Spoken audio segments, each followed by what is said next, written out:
Affairs linkage with UPSC syllabus में आप सभी का स्वागत है। आज के इस सेशन में हम 4 अक्टूबर के इम्पोर्टेंट करंट इवेंट्स को हमारे यूपीएससी का जो मेंस का सिलेबस है उसके साथ में लिंक करने की कोशिश करेंगे और देखेंगे कि जो करंट इवेंट है वो हमारे लिए आंसर राइटिंग में किस तरीके से यूज़फुल रहती है और हम उसका किस तरीके से यूटिलाइजेशन कर सकते हैं। सबसे पहले जो मेंस का जो एक क्राइटेरिया है वो समझ लेते हैं हम कि जो मेंस की जो एग्ज़ाम है उसमें आपको सिलेबस मेंशन किया हुआ है, लेकिन कुछ चीज़ें ऐसी भी होती हैं जो उस सिलेबस में आपको डायरेक्ट देखने को नहीं मिलती हैं। तो कुछ जो हिडन सिलेबस का जो कुछ हिडन टॉपिक्स है उनके बारे में भी हमको करंट इवेंट पता होने चाहिए, ताकि हम अभी जो लेटेस्ट डिमांड चल रही है मेंस की उसमें यही है कि जब आप आंसर राइटिंग करते हैं तो किस तरीके से आप उसको एक सिस्टमेटिक वे में और करंट की घटनाओं को लेके उसको चल सकें आप, और अपना जो आंसर राइटिंग है उसमें करंट का इनपुट दे सकें। जब आप करंट का इनपुट उसमें देते हैं तो ऐसा नहीं है कि कोई भी इवेंट आपके दिमाग में है और आप उसको वहाँ पे फिट करने की कोशिश करें। आप जब बहुत ज़्यादा किसी करंट इवेंट को मतलब करंट अफेयर्स का जब बम्बार्डमेंट लेके चलते हैं या बहुत ज़्यादा आप किसी करंट अफेयर के बारे में नोट बना रहे हैं कि एक दिन के 10-10 पेज करंट अफेयर के हो गए हैं, वहाँ पे आपके लिए ये चीज़ प्रॉब्लम क्रिएट कर सकती है कि जब आप आंसर राइटिंग करने जाएंगे तो आपके दिमाग में बहुत सारी चीज़ें आएगी। फिर ऐसा होने पर अगर आपको वो अच्छे तरीके से याद है तो वो आपके दिमाग में आके बार बार आपको पुश करती है कि आप अपने आंसर में वो चीज़ फीड करें, जो कि इररिलेवेंट भी हो सकती है, लेकिन आपके दिमाग में ये फिट है कि हाँ ये इस टॉपिक के साथ में लिंक हो रही है, मेरे को यहाँ पे ये चीज़ लिखना ही लिखना है और वो मेरे को पता है, इसलिए मेरे दिमाग में बार बार आएगी और कहीं ना कहीं जाने अनजाने वो आपके दिमाग से निकल के आपके आंसर राइटिंग में फिट हो जाएगी। और जब इस तरीके से इररिलेवेंट करंट अफेयर जब फीड हो जाता है तो वो भी आपके आंसर को बिगाड़ सकता है।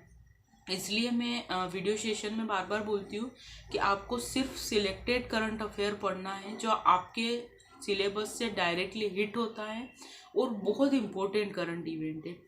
तो जब हम ये जो करंट अफेयर है इसके जाल से निकलने का सिर्फ यही एक तरीका है कि आप यूपीएससी के मेंस के जो प्रीवियस ईयर क्वेश्चन पेपर है वो देखें, सिलेबस देखें और फिर जो इम्पोर्टेंट बिल्कुल आपको करंट इवेंट लगती है सिर्फ वही देखें। तो इस तरीके से आप आंसर राइटिंग में जो करंट अफेयर को किस तरीके से हमको शामिल करना है उस वाले क्वेश्चन से आप डील कर पाएंगे।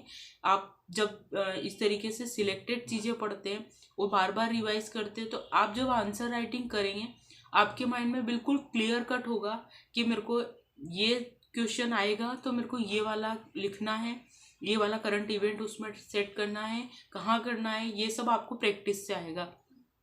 और जो भी आप करंट इवेंट यहाँ सुनते हैं, पढ़ते हैं, देखते हैं उसको आप नोट बनाएं और बार बार रिवाइज करने की कोशिश कीजिए, क्योंकि जब तक आप बार बार रिवाइज करके आंसर राइटिंग प्रैक्टिस में उसका यूज़ करना शुरू नहीं करेंगे, आपको चाहे वो कितनी ही अच्छे से याद क्यों नहीं हो वो इवेंट, आप उसको आंसर में किस तरीके से फ्रेम करना है वो नहीं कर पाएंगे। इसलिए सबसे पहले करंट इवेंट जानना, फिर उसके बाद में करंट इवेंट जानने के साथ साथ उसको रिटेन करना बहुत ज़रूरी है, फिर उस आंसर राइटिंग की प्रैक्टिस में उसका यूज़ करना भी बहुत ज़रूरी है। फिर जब आप यूज़ करना सीखते हैं तो देखिएगा आपने कहीं इररिलेवेंट जगह पे उसका यूज़ तो नहीं कर दिया है। ये आप जब थोड़े दिन तक प्रैक्टिस करेंगे तो ऑटोमेटिकली आपको पता चलने लगेगा कि आपने कहाँ किस चीज़ का कैसे यूज़ किया है। तो ये थी कुछ बेसिक सी मेंस के लिए इम्पोर्टेंट बात थी जो मैंने आपके सामने रखी है। अब हम करंट इवेंट्स पे आते हैं। सबसे पहली जो करंट इवेंट है वो है रसायन का नोबेल पुरस्कार। ये जो नोबेल पुरस्कार मिला है वो क्वांटम डॉट्स को लेके मिला है। तो जैसा कि हमने कल भी डिस्कशन किया था, नोबेल पुरस्कार जो है वो मेंस के लिए एज वेल एज प्री के लिए इम्पोर्टेंट होते हैं और इनके जो टॉपिक जो थीम जिन पे मिला है इनको पुरस्कार वो ज़्यादा इम्पोर्टेंट होती है। अब जैसे यहाँ पे क्वांटम डॉट्स आया है तो पूरा जो क्वांटम की जो साइंस है उसका बेसिक आपको क्लियर कर लेना है कि क्वांटम क्या होता है, क्वांटम फिजिक्स क्या होती है, क्वांटम में क्या क्या चीज़ें अभी हो रही हैं, हमको किस तरीके से प्रभावित करेगी, और सोशली इकोनॉमिकली अलग अलग एस्पेक्ट में उसके क्या इम्पेक्ट हो सकते हैं, उसके लिए हम क्या क्या अभी साइंस में क्या चल रहा है, ये सब एक बेसिक बिल्कुल एक मतलब एक कॉमन व्यक्ति की तरह आपको समझना है। ऐसा नहीं कि आप साइंस में बिल्कुल आपको मास्टरी करनी हो इस टॉपिक पे, ऐसा नहीं है। बस हाँ बेसिक पता होना चाहिए कि क्वांटम क्या है, क्वांटम फिजिक्स में क्या चल रहा है अभी, और हमको और हमारे आसपास की चीज़ों को कैसे वो प्रभावित करेगी। क्योंकि ये यहाँ पे अभी नोबेल पुरस्कार मिल गया है, तो हो सकता है साइंस टेक वाले सेक्शन में इसके बारे में क्वेश्चन जनरेट हो जाए। तो और प्री के लिए क्वांटम डॉट्स इम्पोर्टेंट है, आप उसके लिए तैयारी कर लेना। नेक्स्ट जो टॉपिक है वो है विशेषाधिकार को लेके। अभी जो सुप्रीम कोर्ट है उसने जो सांसद जो होते हैं उनके विशेषाधिकारों को लेकर जो केस चल रहे थे उस पर पुनर्विचार करने के बारे में कहा है।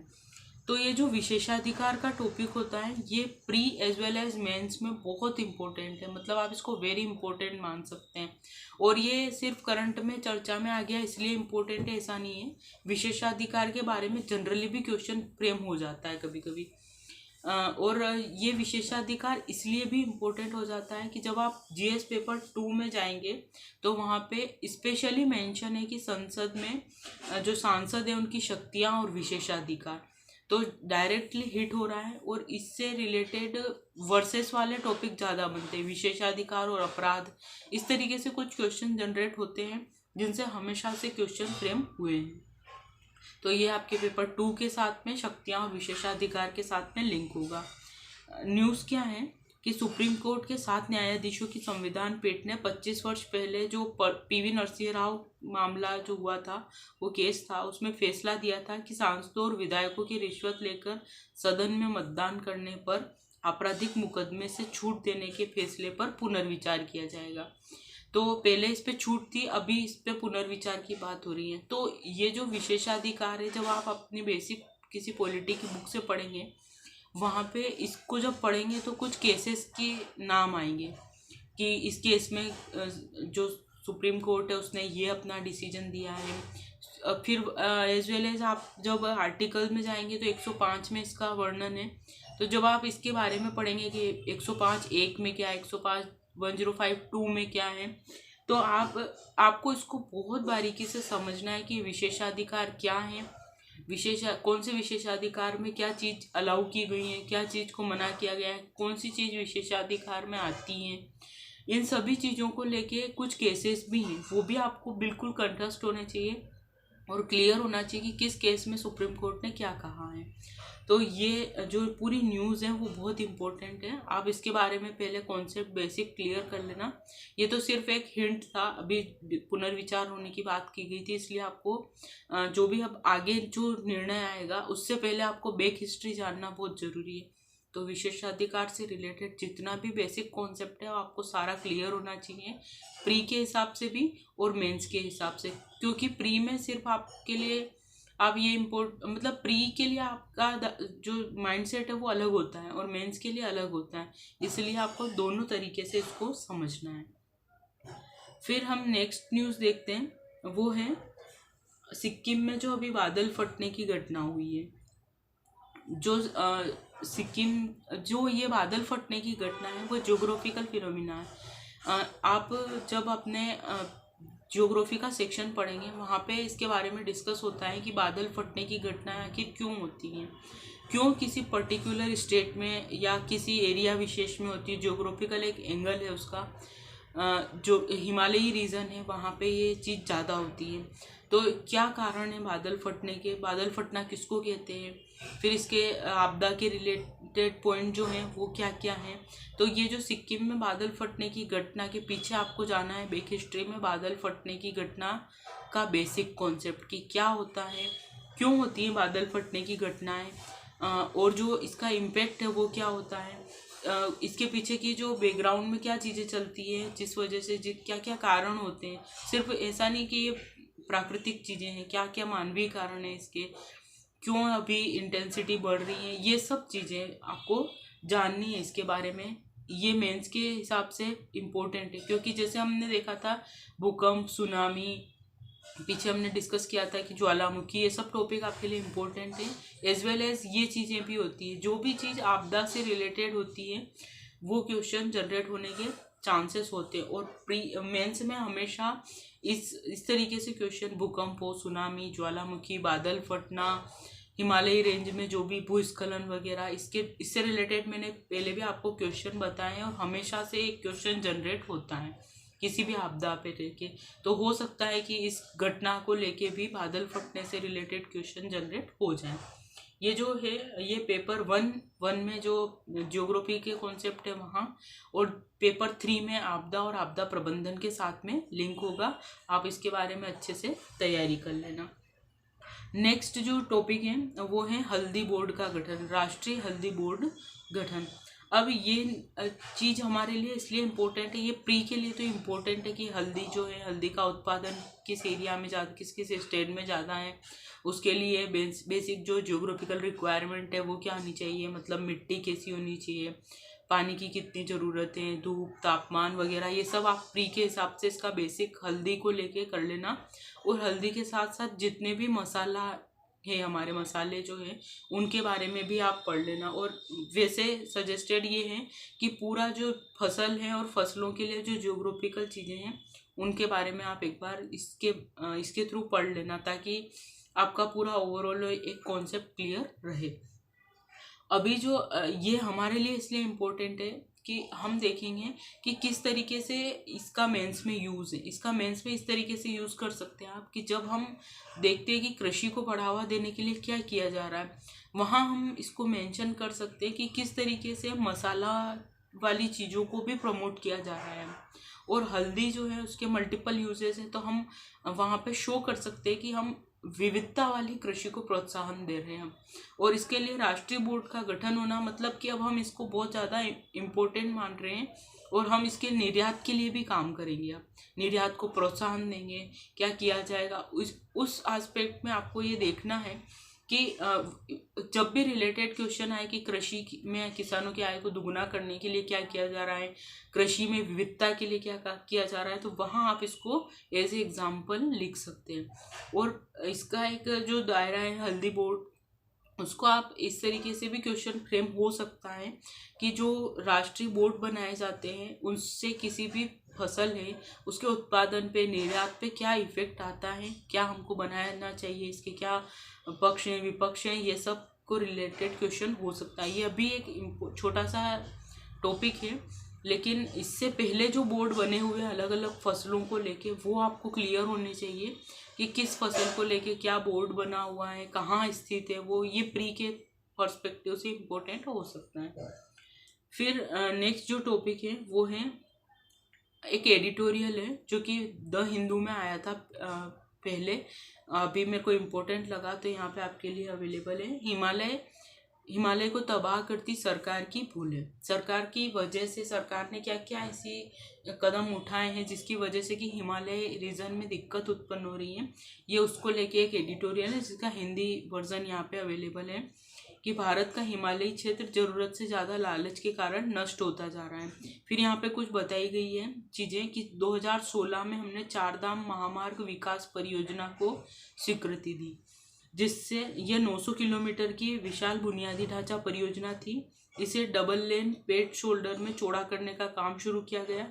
फिर इस परियोजना में लाखों पेड़ों और कई एकड़ वन भूमि, असंख्य मानव, पशु और संवेदनशील हिमालय की उपजाऊ मिट्टी पर संकट आ गया, क्योंकि असंख्य पेड़ कटे, वन भूमि को भी इसके तहत लिया गया, और जो मानव और पशु जो एरिया था उसको भी इससे इफेक्टेड हुआ। ऐसे ही आगे दिया हुआ है कि 100 किलोमीटर से अधिक की परियोजना के लिए पर्यावरण की मंजूरी की आवश्यकता होती है, लेकिन पर्यटन और चुनावी एजेंडे की महत्वाकांक्षा के कारण इसको दरकिनार किया गया और जोनल मास्टर प्लान को जल्दी से स्वीकृति दे दी गई। और उससे रिलेटेड जो जोनल मास्टर प्लान है उससे रिलेटेड सुप्रीम कोर्ट के कुछ रूल्स थे, उसको भी यहाँ पे उन्होंने नज़रअंदाज करके और इस चीज़ को बढ़ावा दिया। ऐसे ही उत्तराखंड सरकार ने क्या किया, मानसून से पहले गंगोत्री के लिए तीर्थयात्रियों की संख्या को बढ़ा दिया और उन्होंने अपने पर्यटन को ध्यान में रख के स्टेप उठाया, इससे भी हिमालय रीजन पे इफेक्ट हुआ।